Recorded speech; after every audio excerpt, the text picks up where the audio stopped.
اور شاہ نصیر الدین نصیر نے کیا خوبصورت کلام کہا ہے اس پہ، جس کی جرت پر جہان رنگ و بو سجدے میں ہے، آج وہ رمز آشنا سر ہو سجدے میں ہے۔ اور آگے فرمایا پیر جی نے کیا خوبصورت نقشہ کھینچا ہے، کیسا عابد ہے یہ مقتل کے مسلح پر کھڑا، کیسا عبادت گزار ہے کہ قتل والی جگہ مسلح بچھا کے کھڑا ہے، یہ کیسا عابد ہے کہ مقتل کے مسلح پر کھڑا، کیا نمازی ہے بے خوف عدب سجدے میں ہے، یعنی دشمن کے خوف سے بے خوف ہے اور سجدے میں سر رکھا ہوا۔ یہ ہے شان حسین، یہ ہے بادری حسین۔ اور آگے کیا کہا، اے حسین ابن علی تجھ کو مبارک یہ عروج، آج تو اپنے خدا کے روبرو سجدے میں ہے۔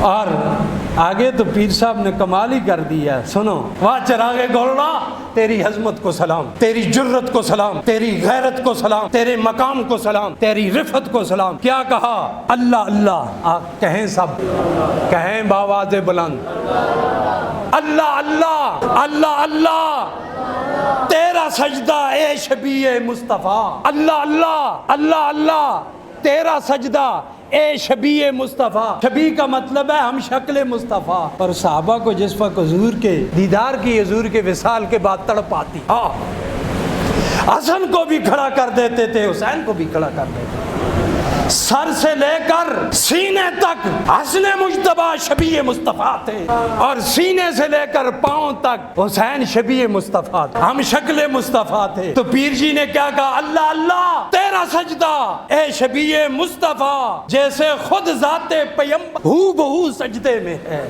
ایسے محسوس ہو رہا ہے کہ اس کربلا کی تپتی ہوئی ریت پر سجدہ جس طرح حضور فرما رہے ہیں، ایسے محسوس ہو رہا۔